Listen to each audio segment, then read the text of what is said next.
Hey guys, welcome back to Contest Prep University. I'm Joe Klemczewski with Adam Atkinson, and we're going to start a new series on plateaus. And I think this is going to be a great series, Adam, because there's a lot of confusion. There's a lot of, almost pain around, why am I stuck? What should I do? I'm doing everything I think right.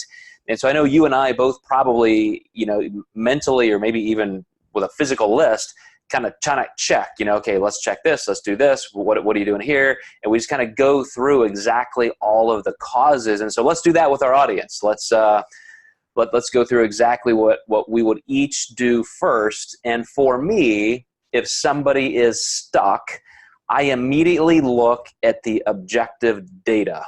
So first of all, as we've talked about in the past, if somebody says they didn't lose any this week, is it just because they're comparing Friday's weight to Friday's weight and the net average weight? They may have lost a pound and they're just not looking at the right data. But I love to look at the cumulative history. I'm looking at their weight loss from 6 weeks ago, 5 weeks ago, 4 weeks ago. I'm looking at trends. I'm looking at their calorie and macronutrient profile fluctuations. I'm looking for weekends they may have had a wedding or they went on a vacation. And so you can't immediately just have a knee-jerk reaction where it's like, okay, you have a plateau, let's cut calories. It's, first assess the lay of the land and let's really understand what the data says. So what do you do that may be a little bit different?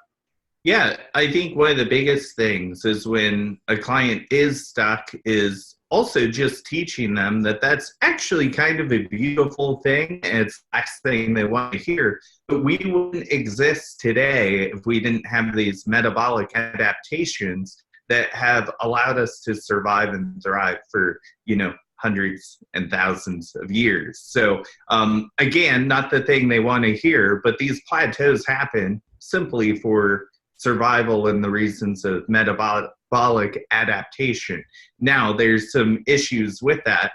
Sometimes tracking just isn't accurate. So if I've maybe moved a client's intake 2 weeks ago, I would expect them to lose still. So there could be, a lack of sleep. There's a lot of things that can swing data. Maybe they have food source change. Maybe they're eating something that's too good to be true. So I really want to dig into the food if I would expect them to lose. Now, there are times where we've been moving at a good pace and I would expect to slow down by now because I honestly expected it 2 weeks ago, So you just know we need to change those calories. So it really comes down to being objective. When someone doesn't lose for 1 week, that might not be a good time to move. If they don't lose for 2 weeks, now you're losing time, and that's where it's really important to dig in. So you just did a great job of pretty much going through my entire outline of the series, because every single one of those topics you just mentioned, I think, are incredibly important.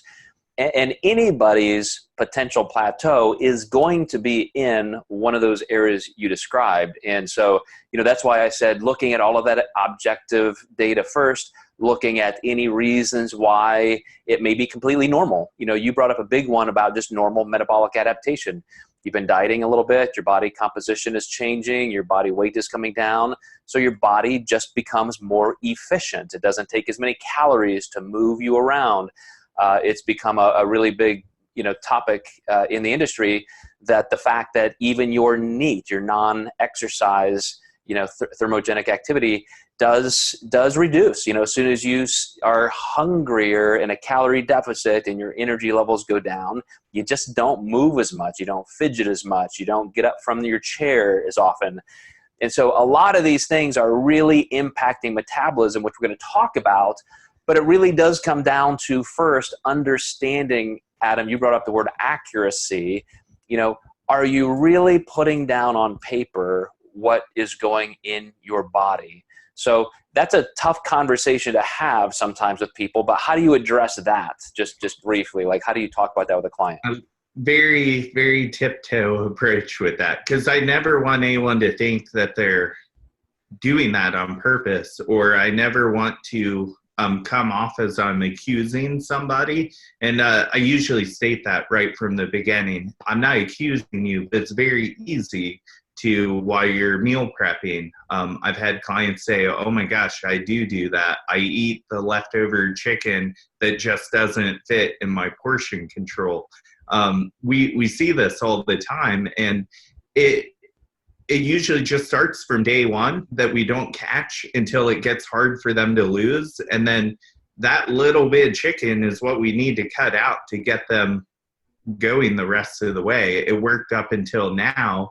And it's great when you find those treasures that's like, oh, here's a mistake that we can easily fix. It would have been better had we cut from the beginning. I recently had a client who was counting net carbs. I kid you not. So every time we made a change, we were losing. But then we just got down to everything. I looked at a food log recently. I was like, oh my gosh, like we need to change everything. Yeah, I mean, no matter how you cut it, this is a sport of precision, and those little things add up. And so, you know, just to wrap up episode 1 of this series in Plateau, you know, you're doing yourself a disservice if you're not being accurate. And maybe it's not intentional, but sometimes you have to uncover some of those mistakes that are happening. So I'm looking forward to Adam to the next couple episodes, because we're really going to dig into some of these topics deeply and make sure everybody can move forward. So thank you guys for watching and listening, and we'll catch you next time in Contest Prep University.